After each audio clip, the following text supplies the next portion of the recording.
Hello mga kamanabo, so nandito tayo ngayon sa Bacolod at naglagay tayo dito ng mga stingless bees. So isa ito sa mga bulaklak na makikita dito sa Maze Organic Garden.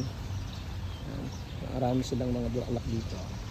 Pero isa ito sa nakakuha ng attention ko kasi flowering siya at sobrang dami ng bulaklak.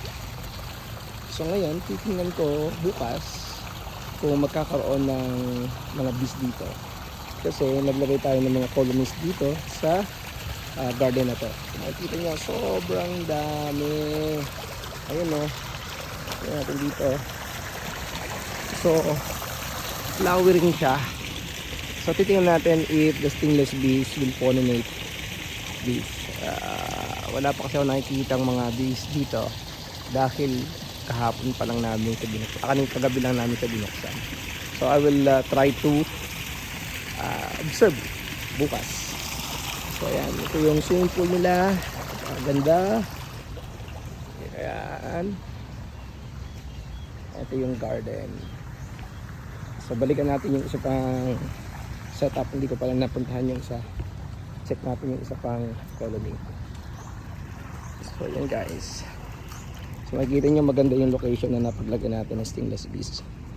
Talagang maraming halaman, maraming ornamental plants na siguradong pupuntahan ng mga babuyog natin. Yung may-ari kasi nito ay napakahilig sa halaman. So makikita natin dito yung malaking progress. Makikita natin dito siguradong magpo-progress sa mga bees natin dito. Meron pala, ayun. So nandun pala sa other side yung bees natin. Yun yung kanina. Tingnan natin, ito meron tayong talisay, meron tayong nyog. Ano pa ba ng mga halaman na meron dito. Ito yung Criolla, cacao, seedlings. Ito yung ito pala mga langka naman to. Ito cacao. Actually ito yung mga produkto nitong may-ari nito, si Sir Boss Ramon Uy. Sila ay naggagawa ng ganitong mga composter. Yan. Kaya ganito ang ating mga nakikita dito. Sila ang naghihiwalay ng mga bulate, vermi, at ito yung magiging compost nila. Kaya dito wala kayong makikitang kahit anumang mga mga synthetic na fertilizer. Ayan. Ay, meron palang zip line dito. Ayun oh, may zip line. So hindi pa lang nag-ooperate pero mukhang may zip line dito. Ayan, may zip line dito.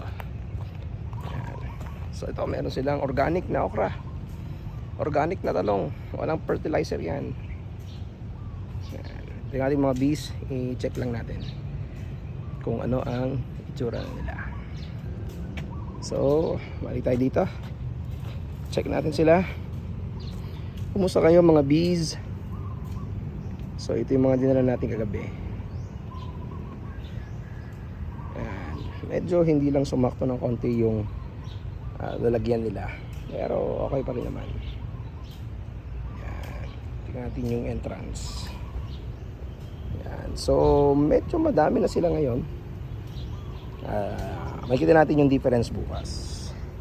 So hanggang dito muna mga kabubuyog.